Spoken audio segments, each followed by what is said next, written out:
Hello, everyone. Welcome. Thanks so much for joining. We'll get started in just a minute here. Appreciate everybody being on today. Hi, good afternoon, everybody. So glad you can join us. We're just about a minute out. We're going to give up maybe one more minute for folks to get on with us and we'll get started.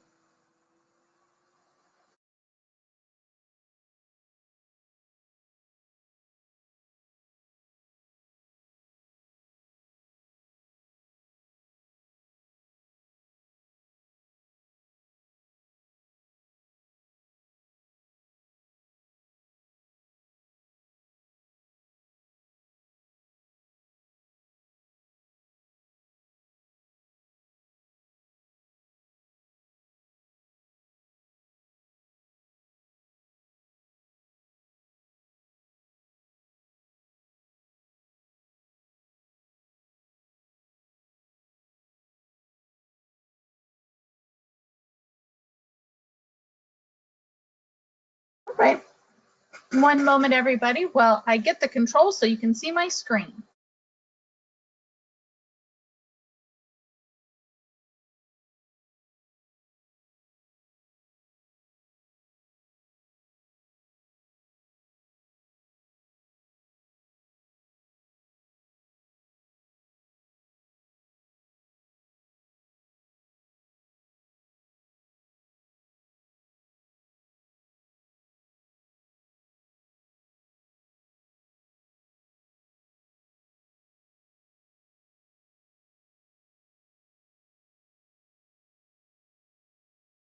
All right, there we go. Let's go ahead and get started.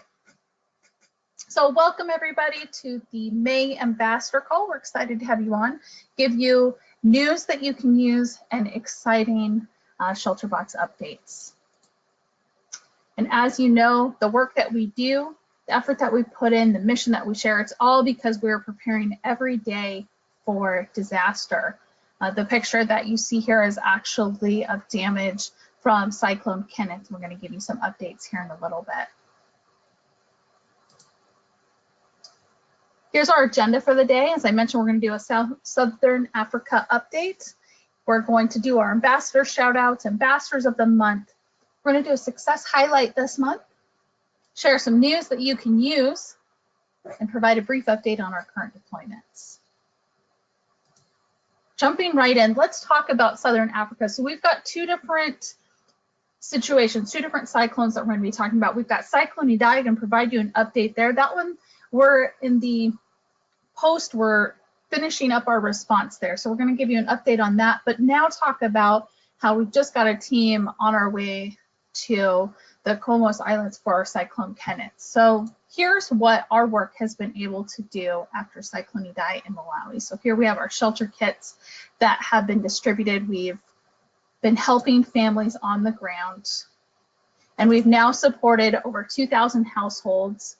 Distributions have now concluded, and our support includes, as you saw, shelter kits, but we also sent water filters, blankets, kitchen sets, and mosquito nets.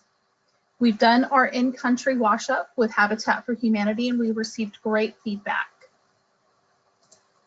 But now let's jump into Cyclone Kenneth. So this hit almost the same areas. You can see the damage here, more flooding, more destruction. And it caused widespread damage. Imagine 19 to 39 foot waves tore through the Comoros Islands before making landfall on Mozambique coast. Now, considering Idai had just torn through there, the country has been overwhelmed by its first serious cyclone in over 30 years. Entire villages in the storm's path were affected. Almost 4,000 homes have been destroyed and a further 7,000 badly damaged. The water infrastructure is damaged. It's going to take time to repair. ShelterBox is sending a team to the Comoros Islands. We just got that notice today. We'll be meeting with families and local partners to assess the damage and understand whether our aid would be most suitable to help them recover. And of course, we're going to know more once our teams have visited these affected communities But imagine the 8 items, including the shelter kits again, the water filters, and mosquito nets. There might be some challenges though. The relatively shallow waters around the islands can make it more challenging and more time consuming to get aid in. We know at least 345,000 people on the islands have been affected. And we know that is one of the main reasons why we're sending the team. With that being said, this work that we're preparing to do, the work that we always do, wouldn't be possible without you all, our fundraisers and mission builders. And I want to celebrate you. So we've got top 10 fundraisers on the screen today. A shout out to Stephen Tonkinson, Mary Sloan, Jeff Lightby, Jamie Yeats, John Keene, Wayne Childs, Louis Turpin, Jim Carrier, Roland Weimer, Dick Isaacson, and Eric Elsey. And though, while they are our top 10, our team in April reported over 850 hours of sharing a shelter box in and around the community. That's just what was reported. And while I do shout out these top 10, I want you all to keep your eye out for our Facebook post where I shout out a record-breaking 34 other ambassadors who raised over $1,000 in April, making it a grand month. But we had a total of 80 ambassadors who saw funds come in because you were out there sharing your shelter box story. And together, our team raised over $187,000 to forward our mission. And our work would not be possible without you. I want to welcome and celebrate some new Hall of Fame members. Congratulations is in order for David Adder and Steve Tonkinson, who joined the ranks, having raised over $100,000 for our organization, our life-saving mission, to see no family without shelter when disaster strikes.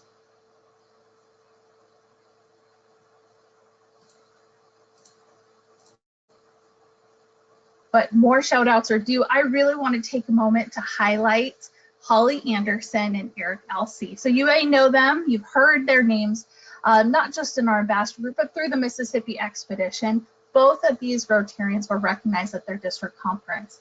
Holly Anderson was awarded the District 5580 Rotarian of the Year Award at her district conference. And Eric Elsey, he won the Service Above Self Award at his district conference in District 6960. Obviously, for the many hours they spent, the dedication to the Mississippi expedition, spreading awareness for Rotary and for ShelterBox along the way last summer. Congratulations, you two. That is well deserved.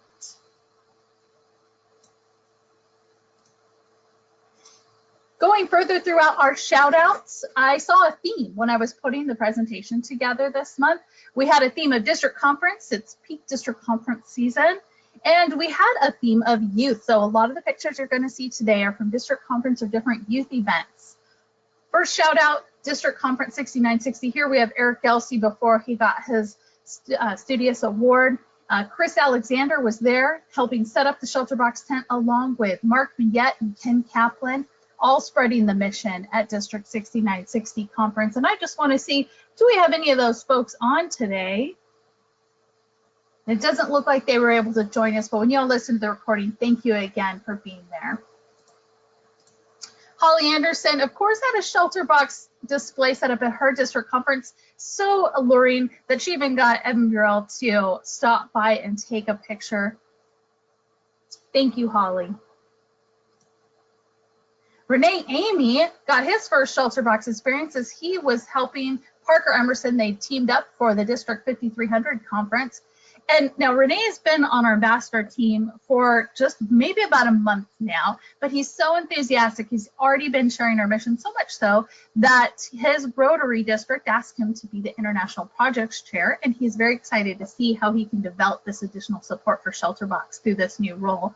And Renee, I know we have you on the line, so I'm going to briefly take you off mute and see if you'd like to share about your first ShelterBox display experience. And I've unmuted you. Now you must unmute yourself.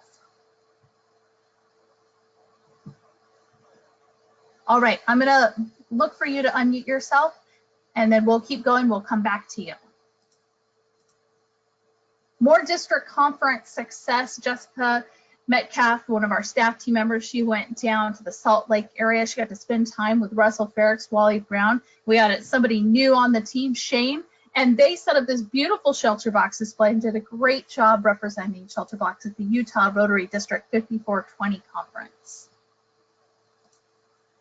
Another outstanding team effort for District 5110, where we had Peggy Carlock, Karen Walsh, we see Ned Morris, Dave Nichols, Anthony Hansen, Malcolm Carlaw, all went up there. You can see they had 2 tents. One of them set up to walk through a very dynamic display. And Ned and Dave actually got to speak at 3 breakouts. And Peggy did a great job getting all of this to take place. And this is the dream, right? This is what we hope for at district conference, that you get to speak at the breakouts. You have this huge display opportunity. So if you need help with any ideas on how to get this to happen at your district conference, reach out to Peggy. I'm sure she'd be happy to share the steps that she took to make these things happen. Thank you, Peggy. Now let's see, is Peggy on the line? Peggy isn't, but I see that Ned is. Ned, I'm going to take you off mute, and I'd love for you to share your experience about what you did at the District 5110 conference. Again, I've unmuted you, and you just have to unmute yourself. Unmuted. There you are. Hi, Ned. No, So share what happened at 5110 conference. Tell us all about it. It was a great experience. Dave and I got there. We had a breakout session on the Friday, which was very well attended, probably 60 people in that.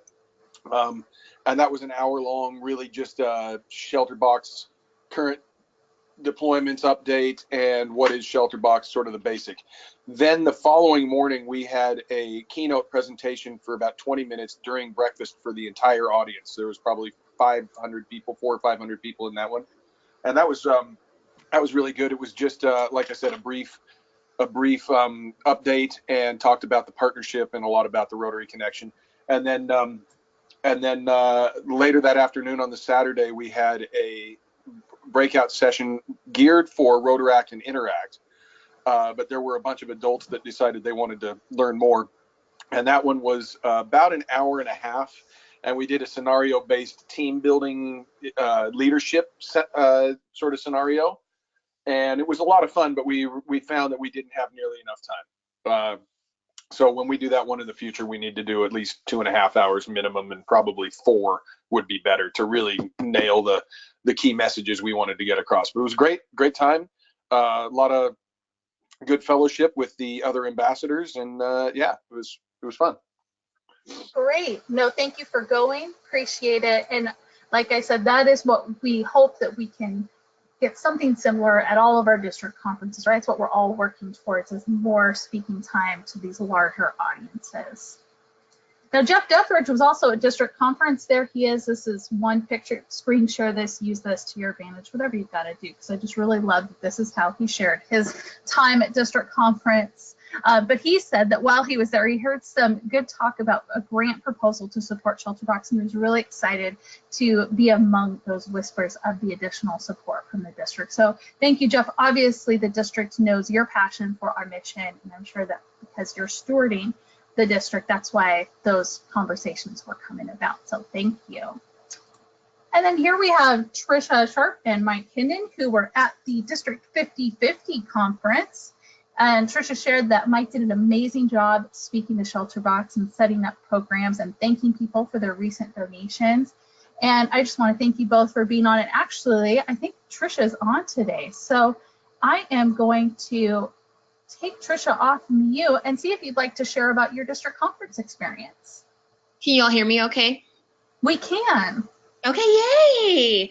So we were supposed to set up a tent, and they had us set up where people were like, we're gonna walk through, and then it ended up, I mean, Pacific Northwest, it like rains a lot. And I was like, hey, I really don't want to pack up this tent wet. And they were like, no, we totally understand. We'll actually put you inside. And when we went inside the casino, I was just like, oh, we could just set it up right here inside where it won't get wet and it'll be great. and they were like, no, we really can't do that. And I was like, no, really? The tent is so impactful, you know? So the space was only a 6x4, like something really tiny. You can kind of see us in there. You know, we even pushed the table kind of against the wall, and I was going to put up a big banner. They're like, no, you can't put anything on the wall. I was like, are you serious? And so I was like, okay, it's totally fine. We were going to make this work. And so we did. We just made it work with what we got. And it was in the Friendship Hall, I want to say. And we Hall did. of Friendship. Yeah, the Hall of Friendship. And we really did kind of, I felt like just with me and Mike being there and being in our gear and the branding and everything, I just kind of felt like looking around, we really did have the crowd around us. Like everyone was kind of at our booth. And I was like, you know, kind of felt bad a little bit for everyone else, but we really did, I feel like, made like a really big impact. And I try not to be so pushy about, hey, you need a program, get your program here. You know, it was kind of very carny like for me, you know, because I felt like a little bit of a ShelterBox pusher. But a lot of people were like, hey, we just had a program and it was great, and thank you. We actually sent money to Malawi for just water filters. So there was a lot of that.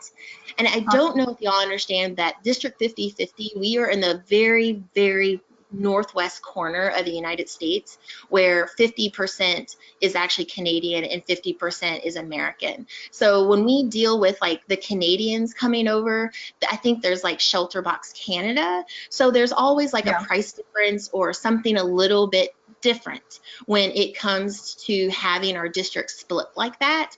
But it looked like we were getting support from both sides of the border. So I was just really happy with like how the conference went and everything. And we were there for like probably 4 days, because we kind of set up on Thursday afternoon and then broke down on Sunday. But it was great. No, that's great. Thank you so much for sharing and for adapting. I think that goes to our culture, is being able to adapt. I appreciate you, Tricia, and pass along our gratitude to Mike as well. Will do.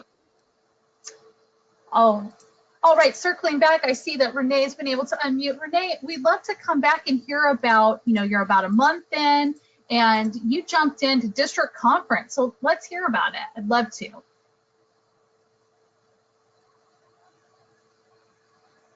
All right. We might be experiencing some more technical issues.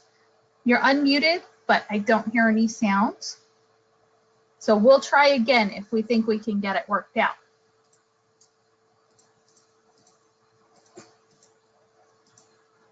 All right, going forward, more district conference. We've got David Adder, and we also had Kathleen Perez. Kathleen, I'm sorry if I'm butchering your name, but they were set up at District 5450, and they did a great job representing ShelterBox and sharing our story. Thank you. And Tom and Marie Grant, they were set up and ready for their district conference for District 7300. Always a dynamic display with these two. And I do believe nope, Tom wasn't able to make it. But this is a perfect segue, because I mentioned the other part of successes this month, a big theme was the youth. So starting us off with that portion of successes, we have Tom Grant, who's bringing ShelterBox to ROFA. He's this great audience, a dynamic display. Again, he's up there presenting. He's so passionate.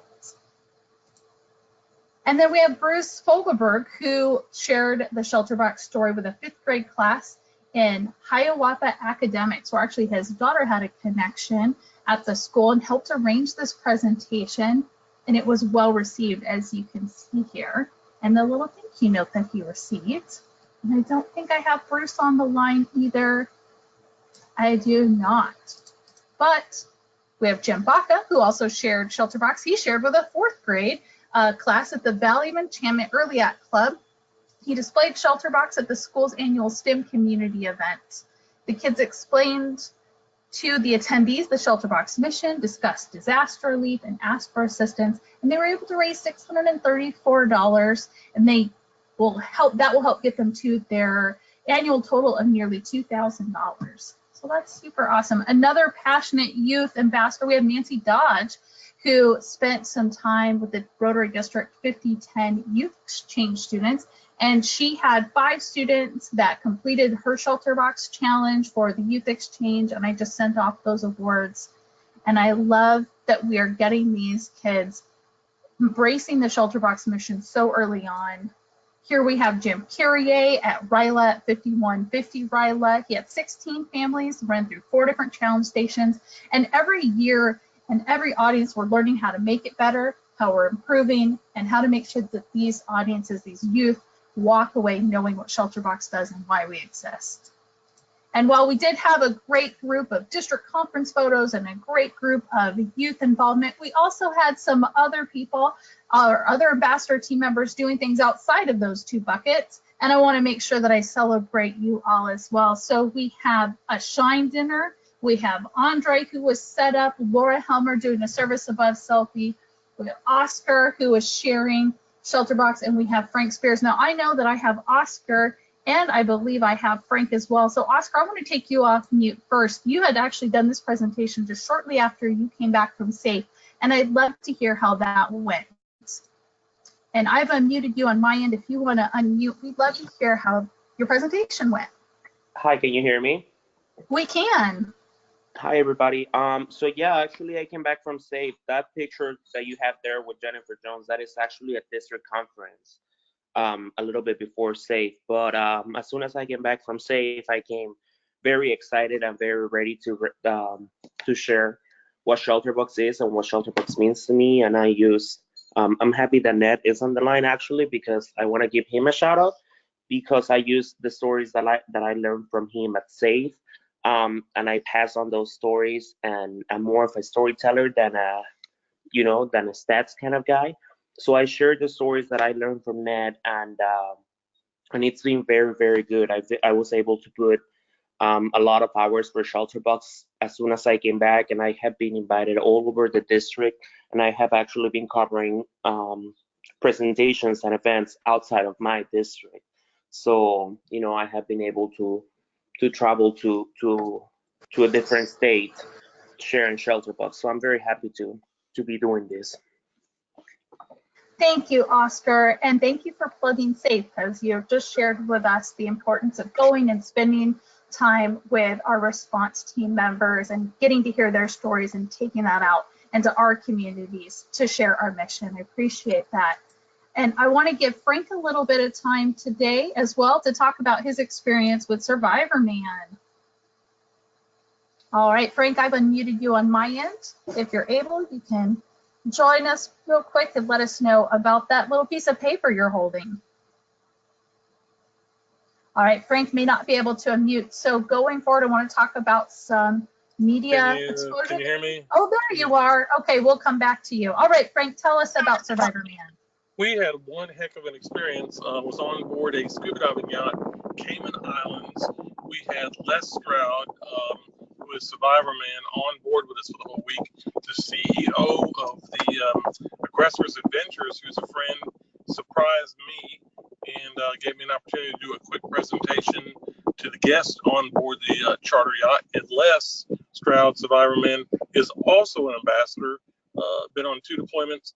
So afterwards, the CEO, Wayne Brown, presented a check for me and a check to Les to donate to ShelterBox. So a very, very unusual presentation, but it's not very often you get to do it with Les Stroud, Survivor Man, who is an ambassador and SRT.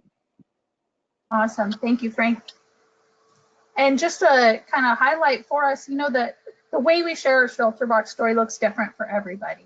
So that was a good way, actually a good segue into some media exposure, because one of the ways that Tom Dewson shared ShelterBox is through the ShelterBox ride. And Tom, I know we have you on, so we have a little bit of you got placed in an article here, but I'd love you to come off mute. For those of us that are new to what you do for ShelterBox, I'd love for you to tell us more about the ShelterBox ride. Yes, I'm very excited. This year is our 8th ShelterBox ride, which takes place on June 1st. This year we did something different. Not only are we passionate about ShelterBox and raising money for ShelterBox, but we're also very passionate about spreading the word what a wonderful lifetime activity bicycling in is. So we offered a couple training sessions for people in our community that would like to take their bicycle riding experience to another level. And as a result of that, we had 10 people at each of our training sessions. Some of them will translate into ShelterBox ride riders, and we're very pleased about that, but all of them have so much more knowledge so that they can go out and ride their bicycles safely and confidently for longer distances with groups of people than they have in the past. This year we're looking for 130 riders for the ShelterBox ride, and we have a budget of $11,000 that we'll raise for ShelterBox this year. Everything is going well. Registrations are above last year, so I'm very optimistic about the outcome. Thanks very much. Thank you, Tom. Thank you very much. We also have a few other articles where ShelterBox was named. We show that the Dodge City Rotary Club hosted a ShelterBox display, and we got a call out in the, excuse me, I'm losing my voice. We had a call out in another article. It looks like the New York Times, actually, Renee, you shared this, Times with the ShelterBox from the UK and Habitat showing that partnership. So always great to see our name in the headlines. Now, without further ado, I would like to celebrate our ambassadors of the month. This month, we are proud to announce that Mary Sloan, Jeff Likey, and Jamie Yates will be recognized as our ambassadors of the month this month. These three ambassadors are passionate about service. They have made themselves available to their community and persistently kept ShelterBox in the forefront of the minds of those around them. Dedicated to sharing our mission and patient for the fruits of their labor, they recently saw a major payoff after the Rochester, Michigan School District chose ShelterBox as their charity of choice. So I want to thank you, Mary, Jeff, and Jamie, for being an outstanding example of service and teaching us all the value of our time spent. And I know that you all are on, so I would love for you guys to come off mute and talk a little bit about that. Jeff, I just unmuted you. Mary, I've unmuted you. Oh, and maybe I'll mute one of you again because I'm getting a little feedback. All right, Mary? Yeah, this is Jeff on Mary's. Oh, okay. Hi. Hi. So talk to us more about how you built that relationship. Yeah, this is a case.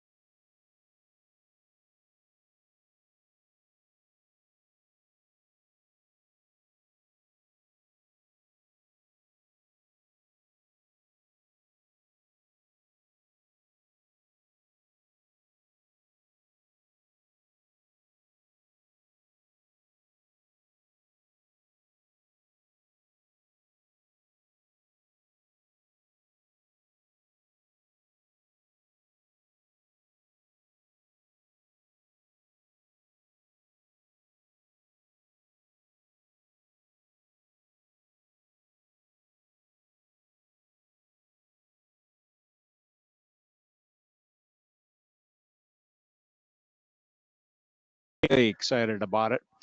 But what we've heard from the kids and from the teachers and the administrators is they really got excited about this, that this was something they really could latch onto. And as you can see that number down there, $74,256. And what you can't see is the excitement of all these kids. It was really fun seeing how excited they were and how they felt that they really have contributed to making, proud, that's the right word, proud, making lives better for so many people. Thank you, Jeff. And, you know, typically something I had started is this, what's the one thing that you do? And so I thought I would use this as an example of the one thing that you've done over these last 3 years is you kept going back. You kept talking about ShelterBox to this group over time. And it wasn't something that happened overnight. It was years of working these relationships. And there, Jeff's pictured right behind Derek Loth and behind Sarah there. And it's these relationships that we've built and put that time in order to see a $74,000 check come in. So from the bottom of our hearts, on behalf of ShelterBox team, I want to thank you, Jeff, Mary, and Jamie, Derek too, for going, for showing up, for setting up a display, and for constantly getting these kids excited about ShelterBox. Yeah, and Sheree, this is Sarah. I got to be there with Jeff and the team last week, and I just wanted to share my thanks as well. Jeff did an awesome job, and you could tell that when he and the other ambassadors went into the schools and actually set up the gear and interacted with the students, it was really what captured their minds and hearts, and it was the thing that propelled them to go so huge this year in their giving. And so thank you, Jeff and Mary and Jamie, for all the commitment there. The other thing I wanted to mention, the way these kids fundraised was so creative. So they had an entire week and they got to do different types of activities that they came up with within their school. So one of the schools had access to some farm animals, so they set up a petting zoo for the younger students. Another one of the schools planned a dance. They all worked together on it, and a dodgeball tournament. So there were big multiple school events. Others of the schools actually had days where they appealed to local restaurants, and then the classroom that bid the highest would have that restaurant come in and serve them lunch. So they did some creative things that way. And then one of my favorites was they actually did a coin collection, and the teachers would have to count the coins that the students brought in on that day. And as long as the teacher was counting, she wasn't allowed to start class yet. And so the kids basically got a free day because they had hauled in so many coins that they kind of bought their right to kind of play that day and to not have to learn anything as part of this big charity week that was done. And so, you know, the students were really excited and said it was like the spirit weeks that they have, in that it really ignited their enthusiasm. And then Jeff did an awesome job in saying, you know, you guys have done this awesome thing for so many families, but don't forget, you can also be a response team member, and we need people like you in our team in the future. And so we're hoping in a couple of years here to see some of those students apply. Awesome. Thank you, Sarah, for adding that. And thank you for going and representing our ShelterBox team. So thank these students. And to personally thank Jeff, Mary, and Jamie. Now, team, we're going on to news that you can use. First up, I would like to throw it over to Bill Tobin, who's going to share us Rotary news that we can all use.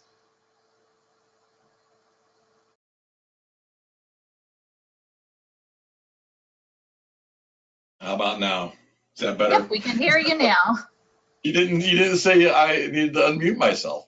Well, it's man, I'm just sitting here with a big old smile across my face with all the just awesome news that's been in this the first like 32 minutes of this thing. So just my personal thanks to all the ambassadors out there. You guys are so inspiring. I mean, it's just it makes my day. It really does. It makes my month. So anyhow, there's a couple things I want to talk about Rotary related. One, the end of the Rotary year is just around the corner, so it's a good time to reach out to those clubs that have given, and also, more importantly, clubs that have not given. Maybe clubs you've never even spoken to before, as a way of introducing yourself, and you give them 3 ideas to support ShelterBox here in the end of their year, and here are the ideas. One, if there's any unspent funds, a lot of times funding does go unclaimed that they had planned for something through the Rotary year, and it usually will just roll over to the next year. But if you give them a good email or a phone call and say, you know, what that money could mean to families in disaster, then boom, maybe you'll be the recipient of those funds. A nice little pun on the HERO program, and the Rotary year heroically. So it's a nice time to throw that out to the clubs one more time. If they're either a HERO club that is behind in a payment or a pledge, or if maybe one said they'd be interested and that really hasn't played out yet, this is a great time and a great idea right here to end your Rotary year heroically. Little pun in there. Dave Hall would appreciate that. Also, consider ShelterBox as a gift for club presidents to give to their board members, or vice versa, for the club to pass the hat and make a donation on behalf of the president for having such an incredible year leading their club. For assistant governors, there's a lot of assistant governors out there who do a lot of good stuff and help spread the word about ShelterBox amongst the clubs that they oversee or keep tabs on, or assistant govern, I guess would be the right term. ShelterBox donation is a wonderful gift. You may be able to use the same analogy as global gifts, so if they give $100, contribute $100 to the club president on their behalf, that's a shelter kit. So there's a lot of things you could do with that. So that's ending the Rotary year. And I think Cherie still has that. So now we have the lapsed clubs, and there's still time. We're still a month and a half from the end of the Rotary year, which begins July 1. So do clubs that are on the list that we've sent out, or clubs that you know of that used to give and don't give anymore, do they know what we're up to lately? Do they know that we're responding in numerous places right now? Do they know we've been nominated last year for Nobel Peace Prize? Do they know we have a shelter kit? Interestingly enough, in the last 72 hours, I've had one complete cold phone call, or actually it was a email, which I followed up with a phone call with a club member up in the Northwest who wanted to see if we could get a tent to a event. And this was in a district where we had an ambassador. And I said, I'd get back to you, contact the ambassador, he's available. I did a little research on this club, and they used to give a lot of money every year. And then for some reason, about 5 years ago, they just quit giving. And now here they are interested. So there's a great example. And we're going to have a tent up at their event. And, it's a relationship that's on the rebuild. So there's clubs out there who have kind of, someone in their club was passionate about ShelterBox, and that person's either moved on to something else or moved out of the Rotary, and no one's taken that person's place. Clubs don't always lapse because they don't like us. In fact, they rarely would lapse because they don't like us. They lapse because they forget about us. So it's important for us to get out and let them know what we're up to, especially those clubs that used to give and don't seem to have given this year. It's a great way to get them involved in letting especially small clubs know that this is a form of international service. So a lot of times clubs are missing that component, especially small clubs can't really organize big global projects themselves. So giving the ShelterBox is supporting an international service project that's been going on now for almost 20 years. Also, any gift is better than no gift. A lot of clubs, they don't want to send $50 or $100 because they don't think it'll do any good. They'd rather, maybe aim next year to do $1,000. Well, you know what? That's wonderful. Aim for $1,000 next year, but we could use the $50 right now. So it's just, and that's putting it in layman's terms right there. But any gift, folks, is better than no gift. All right. I think we'd all agree on that. And then obviously disasters don't lapse. And so we as Rotarians shouldn't either.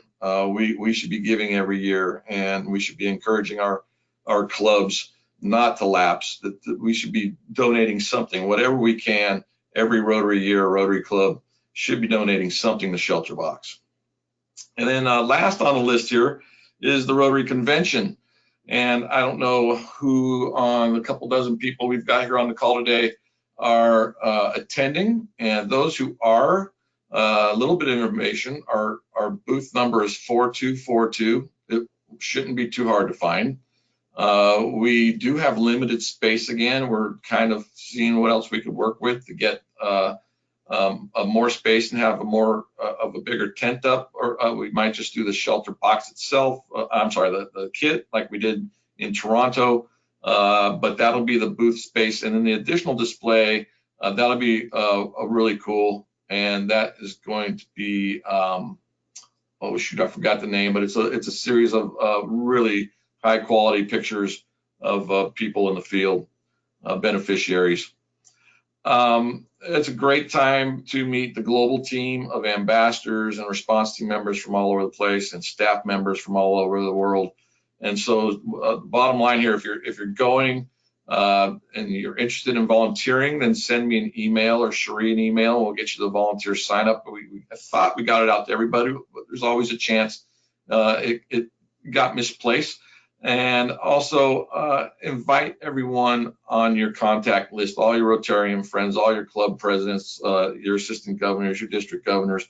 Invite them all to stop by the booth and to look at the display at the convention if they're going. Regardless of whether or not you're going, please invite all your friends in Rotary World to stop by, the ones that are going to Hamburg. And with that, that's about it for Rotary news. Keep on the horizon. We do have the new year for Rotary starting in July. If you have not sent to me already, please send me the district governor current nominee. I've got just about all the district governors that take over in July, but the following Rotary year. So we're looking at 2020-2021. So I'm going to send an email out to all the ambassadors that I don't have that information from. So if you see an email from me in the coming 2 or 3 weeks asking for that information, please give it to me. Or if you know you haven't given it to me yet, please send it off. And that's it. Thanks, everybody. And see those that I'll see in Germany, and everybody else have a great month. Thank you, Bill, for that Rotary news that we can use. And hopefully I find my voice sometime today. All right, Spring Challenge, it's been happening. It's been going since March 22nd, and we have some leaders on the leaderboard. With a drum roll. In the lead with, thank you, Sarah, with 10 presentations or displays, 10 times that Tom and Marie have shared ShelterBox. We have Holly Anderson with 8, Dave Nichols and Ned Morris with 5, Anthony Hansen, Nancy Dodge, Parker Emerson with 4, Frank Spears, Laura Helmer, Marshall Stanton, and Peggy and Malcolm Curlow with 3. So if you have not already received, you will be receiving your ShelterBox custom USB flash drive.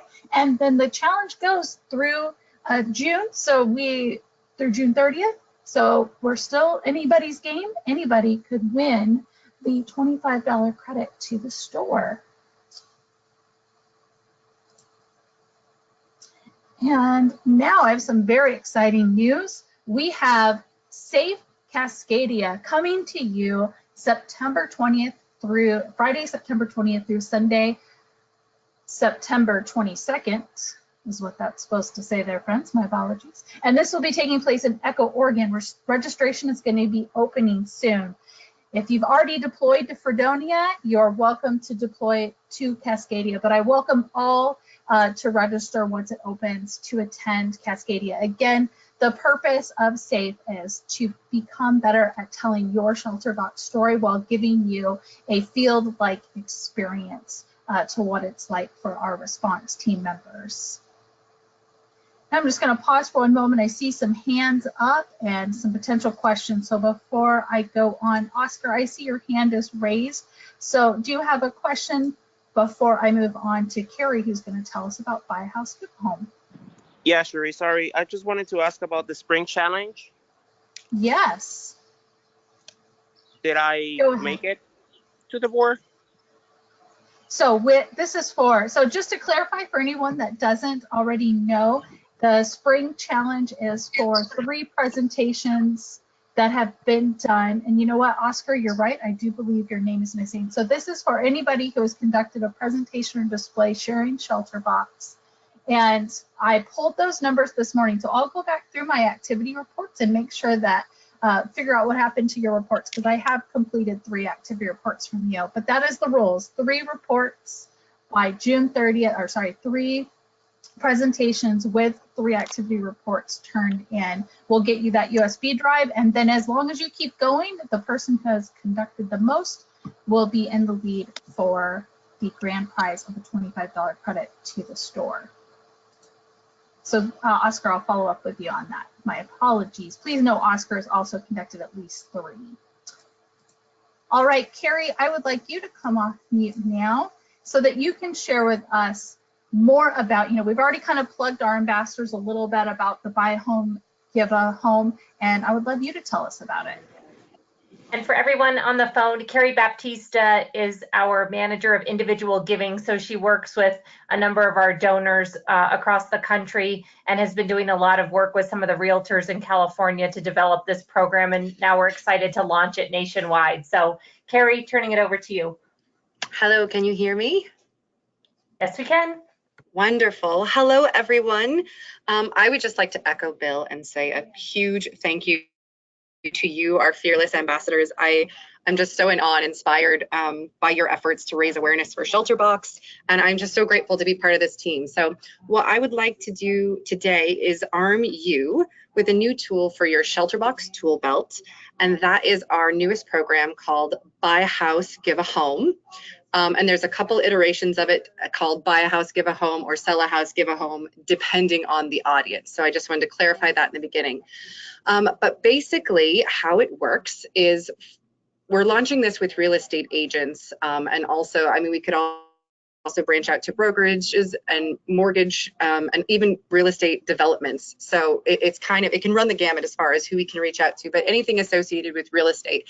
And how it works is for every home sold, a realtor would then donate to ShelterBox at their desired membership level. And obviously, we all know as ambassadors and as staff of ShelterBox that the gift that they make will provide emergency shelter and essential supplies to families displaced by conflict or disaster. So it's a huge gift that would make a great impact to our organization. And the way that we're sort of talking our real estate agents through this is that it's good for business. So consumers, including home buyers, are more and more concerned with corporate social responsibility. And the gentleman who sort of inspired and is the proof of concept for this model, his name is Brian Fox. He started doing this on his own in Newport Beach in Southern California. And he found that it was just a competitive advantage with his clientele to say, hey, you do nothing. You're buying a house from me and I'm donating the cost of a home to ShelterBox. But it really builds those foundations of trust and loyalty with his client base. And Carrie Murray and I went down to his annual holiday party last year and got to meet all of his different clients, and we got to engage with them and present to them, and they were blown away by ShelterBox and the work that ShelterBox does, and they were also blown away by Brian Fox and the fact that he made an effort to build philanthropy into his business model. And so it just sort of gave him that little competitive advantage to keep his clients coming back for every time they want to sell or purchase a home, because by default, they're doing good things in the world. So that's sort of the information, the background on it, how it sort of came about, and why it would be good for business for real estate agents to participate in this. Yeah, and Carrie actually was able to include some of the tiers as well. So it's not just a one rate, but we have different levels too. Exactly. So one thing we found with Brian, he was donating the full cost, $1,000 for every home sold. He was donating the full cost of a ShelterBox. And after we did a little bit of research with some of our board members who are real estate agents, as well as some other local real estate agents here in Santa Barbara, we realized that not everyone is selling multi-million-dollar homes. And so we needed to make this program accessible to anyone, to any real estate agent who wanted to participate at whatever level that they were able to, because commission is not going to be, tens of thousands of dollars for every home. And so what we've come up with are these tiered levels that begin at $50, and we're calling that Light a Home. So that will provide solar lights for a tent for a family who is without electricity. And then the second level is $100 per home sold, and that's to repair a home. It's the cost of a shelter kit. And then the third level is $500, so providing shelter, providing a tent for a family. And then the fourth level is to give a complete home, which is the $1,000, and that comes with the tent and then all of the essential supplies. It's one complete ShelterBox.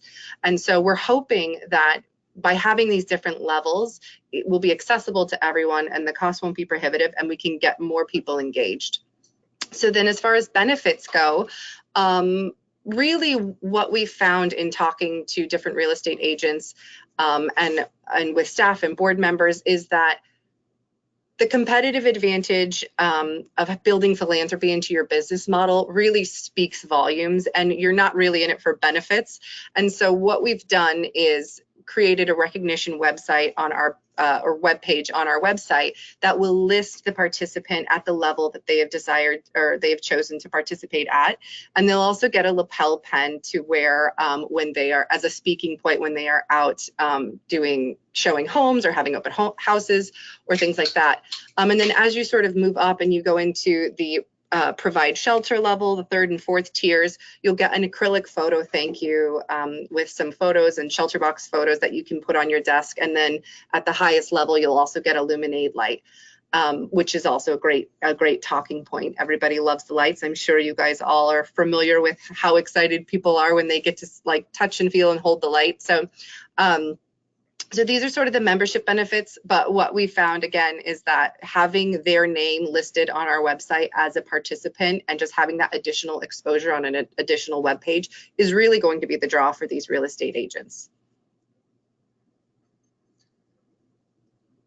Awesome, So Carrie, thank you. Go ahead. Oh, I was gonna say thank you, but I'll let you finish. So what we were hoping to sort of task our wonderful fleet of ambassadors with this program is to get out in front of people and talk about it. And one of the ways we want to do that is obviously your Rotary clubs, you make presentations to Rotary clubs, and almost every Rotary club has at least one real estate agent in them. So if you could seek them out, get their input, get their buy-in. We had a conversation with a real estate agent here locally, and he's actually working on a housing development for 15 homes in the Santa Barbara area. And what he wants to do is have on his open house day, have us come and put up a tent, pull up a banner, pass out some marketing material, and just engage people around a conversation about ShelterBox and see if we can even raise donations at that event.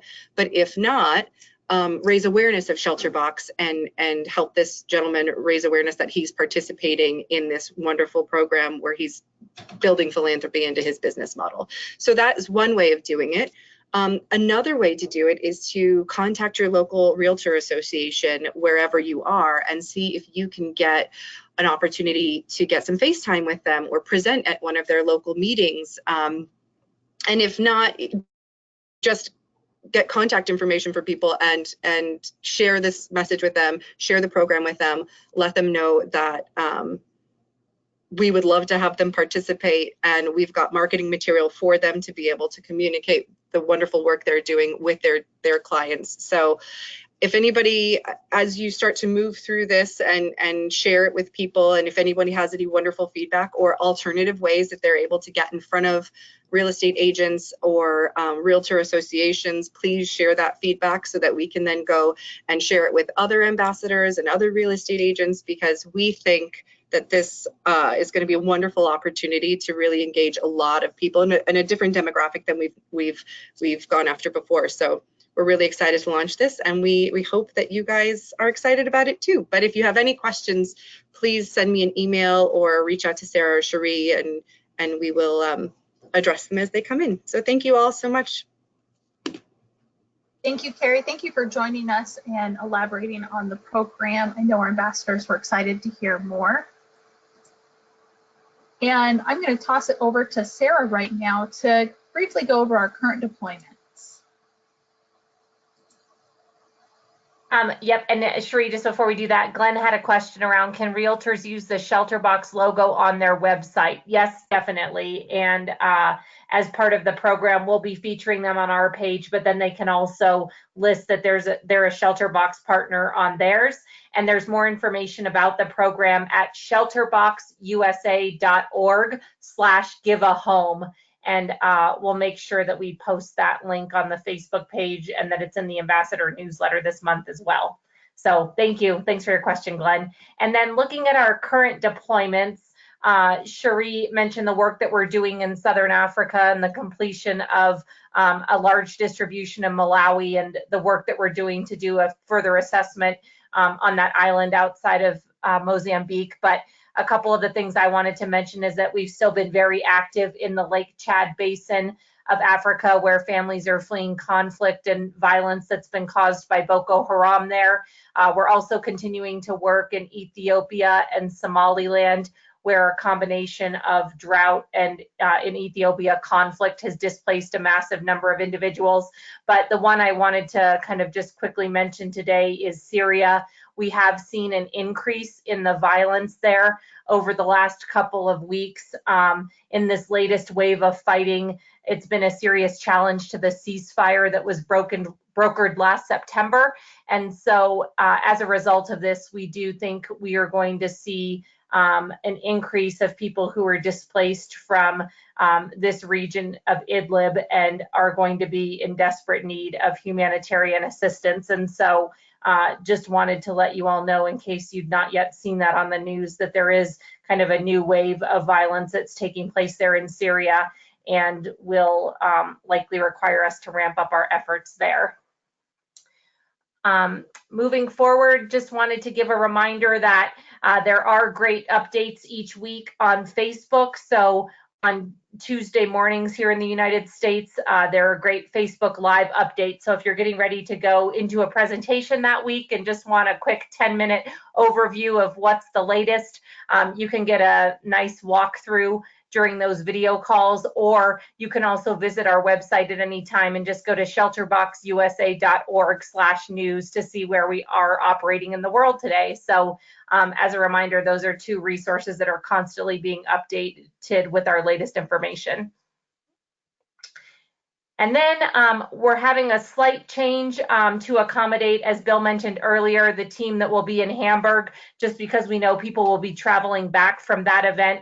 We've moved our June ambassador call 1 week later. So instead of being the second Monday in June, it will be the third Monday. So same time, same day of the week, but June 17th is when our next ambassador call will take place. So please mark your calendars for that event. And again, we'll be sharing an event on Facebook and emailing out the information as well. But please just do note that it is 1 week later, so that we'll have a great update from Hamburg for you when we return. And then as a reminder, for those of you like me who are obsessed with online shopping, there's a great opportunity within Amazon Smile to choose ShelterBox as the charity of choice.